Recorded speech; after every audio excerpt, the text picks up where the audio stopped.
Ya. Jadi kalau gini, Anda kalau bekerja, saya, Anda, kita bekerja, kan dapat gaji ya? Gaji. Ya, itu bahasa Arabnya gaji. Sekarang ada yang menyebut ratib. Ratib. Pokoknya disebut ujrah. Pokoknya yang harus dibayar. Makanya kalau Anda ke Timur Tengah itu naik taksi, ada tulisan atasnya taksi ujrah. Ya, bukan punya si ujrah. Nanti kalau ke Mekah naik taksi ya punya si ujrah, si ujrah punya banyak taksi. Ya, bukan. Itu taksi bayar. Bukan gratis, bukan free. Jadi begitu Anda keluar menggunakan jasanya, bayar, berikan pokok dari jasa yang telah dia kerjakan. Perhatikan baik-baik. Teman-teman sekalian, ketika Anda bekerja dalam urusan dunia, Anda mendapatkan ujrah. Nih bayar, 10 dinar, 10.000 rupiah, sekian, sekian, sekian. Ketika Anda kerjakan untuk misi akhirat supaya bekal untuk pulang, bukankah 10 juta ditabung, tabung, bikin rumah kan? Beli pakaian yang elok, beli kendaraan. Sama persis Anda sholat itu diberikan juga bayarannya, diberikan juga pokok pemberiannya. Anda puasa diberikan pokoknya, baca Al-Quran dikasih bayarannya. Namanya pahala. Dalam bahasa Al-Quran disebut ajrun namanya. Dunia ujrah, akhirat ajrun. Lahum ajrun ghairu mamnun. Ajrun. Berapa ukurannya? Minimal 10. Turun Quran surah ke-6 ayat 160. Ya, kita keluarkan supaya terukur. Ya. Setiap pekerjaan dunia menjadi nilai akhirat punya poin. Pekerjaannya disebut hasanah namanya. Ya.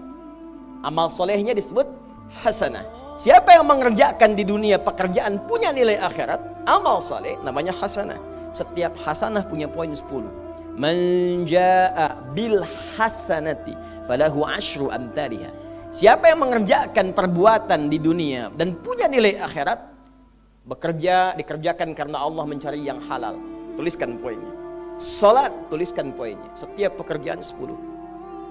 Hitungannya 1 keduanya 500 tahun, 2 ketiganya 500 tahun, 3 keempatnya 500 tahun. Jadi jangan menghitung 1, 2, 3 terlalu sedikit. Ya.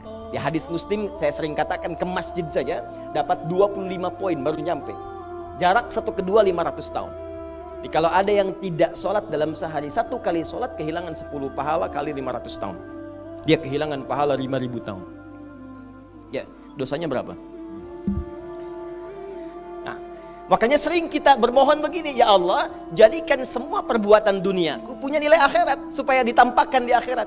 Di hasanah dunia ini akan ditampakkan saat dihisab di akhirat. Makanya sering kita katakan, ya Al-Baqarah ayat 201, wa minhum may yaqulu rabbana atina fid dunya. Ya Allah, jadikan semua kegiatan duniaku hasanah. Namaku sudah hasanah ya Allah. Perbuatanku belum tentu. Ya sudah suami namanya Hasan, ya istri Hasanah, anaknya Husna, ya kan? Yang laki-laki Husain, tuh. Semua kumpul. Tapi kalau pekerjaannya tidak demikian menjadi amal soleh, nggak terkumpul ini. Ya, dan akhirat pun nampakkan lagi hasanahnya. Maka diteruskan ayatnya, wa fil akhirati hasanah. Makanya saat di akhirat itu ditampakkan, faman ya'mal mithqala dzarratin khairan yarah. Ya, makanya kalau mau mithqal yang khairan yarah, jangan yang syarran yarah. Ya, pada yang baik-baik, miskol tahajud, miskol untuk baca Quran, ya, miskol untuk bisa tilawah, miskol untuk mengingatkan puasa sunnah, itu khairan yarah. Ya, miskol pada yang tidak bagus, tinggalkan, itu syarran yarah. Ini balik sini. Maka dapat kita nilai ini, kembali kepada Allah, kumpulkan semua ini. Tinggal nanti, tergantung Anda mau punya rumah di yang mana daerahnya. Komplek yang elit. Di Indonesia, di sini Jakarta ada Pondok Indah. Ada beberapa tempat-tempat yang lainnya, elit kalangannya, Menteng, dan seterusnya. Maka di surga pun ada komplek yang elit-elit. Ada Firdaus, ada surga Aden, ada macam-macam. Tinggal Anda cari bekal yang serius, turunkan kemudian ke bumi. Cuman sayang, dari sekian waktu yang Allah berikan disebut dengan ajal, menjadi batasan kita untuk beramal. Setiap kita dibatasi oleh waktu. Seperti Anda pun bekerja dunia, bukankah ada waktunya? Waktu produktif untuk bekerja, setelah itu ada masa pensiunnya. Dalam bahasa Arab, sesuatu yang kita kerjakan dengan batas dan setelah hilang batasnya, selesai aktivitasnya, disebut dengan ajal namanya. Maka Allah membuat ketentuan, kita pun tidak abadi di bumi. Setiap kita punya batas waktu. Kalau selesai dinas kita dan pulang kita untuk mempertanggungjawabkan semua yang kita kerjakan di sini. Maka turun Quran surah ke-7 ayat 30 berapa? 4 untuk menggambarkan ini. Walikulli ummatin ajal fa idza jaa ajaluhum la yastakhiruna sa'ata wa la yastaqdimun. Setiap umat seluruhnya tanpa kecuali itu pasti punya batas waktu untuk beraktivitas dan selesai pulang. Aktivitas kita ketika bergerak mencari kehidupan ma'isyah, pekerjaannya disebut dengan asya.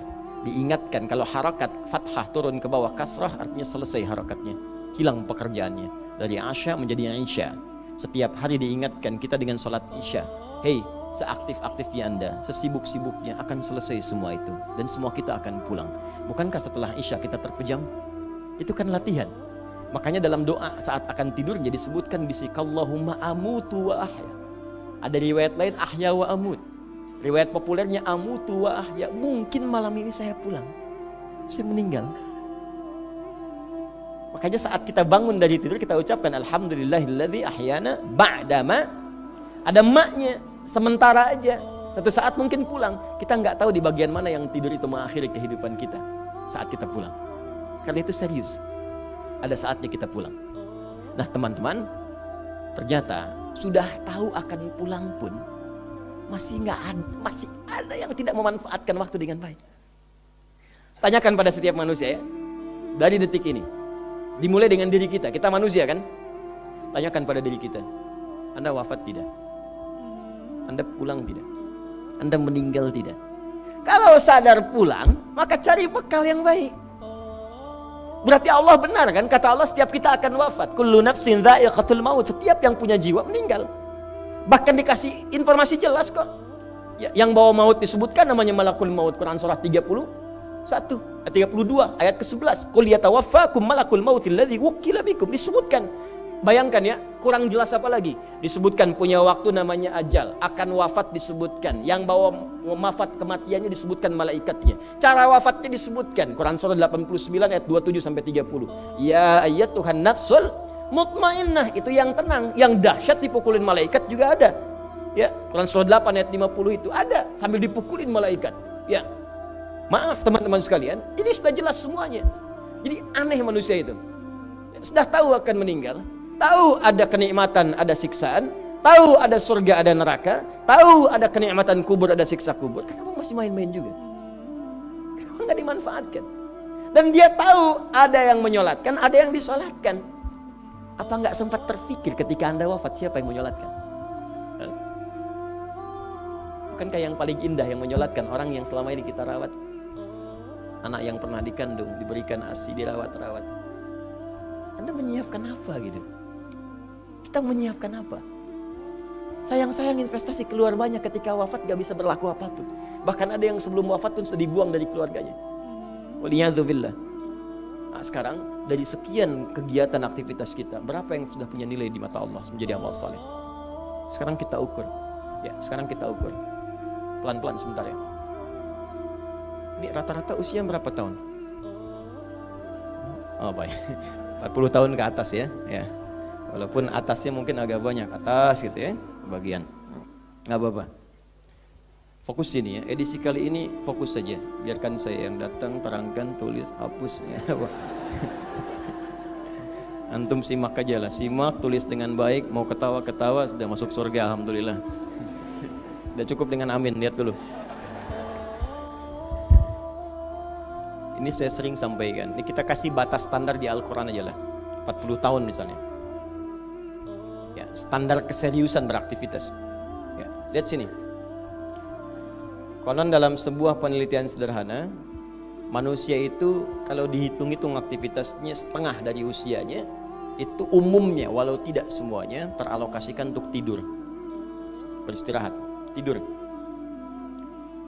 Dari mulai lahir, bayi kecil tidur, dewasa beraktivitas tidur siang, tidur malam, tidur macam-macam, tidur kecapean, tidur ngantuk, tidur lelah, tidur segala rupa, tidur setengah dari usia. Jadi kalau 40 tahun tidurnya berapa tahun?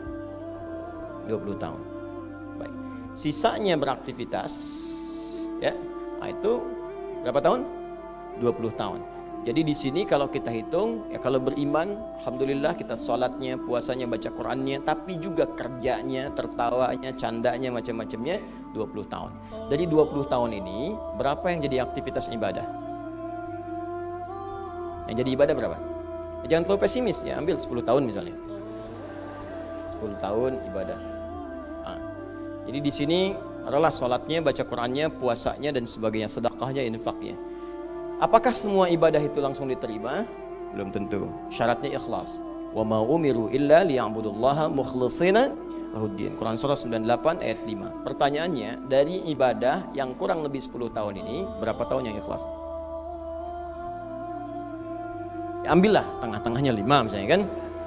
5 tahun. Ini yang ikhlas, insya Allah. Yang ikhlas kurang lebih 5 tahun. Jadi usia 40 tahun ini yang produktif amalan yang kurang lebih harapan kita diterima oleh Allah insya Allah 5 tahun. Dosanya berapa tahun?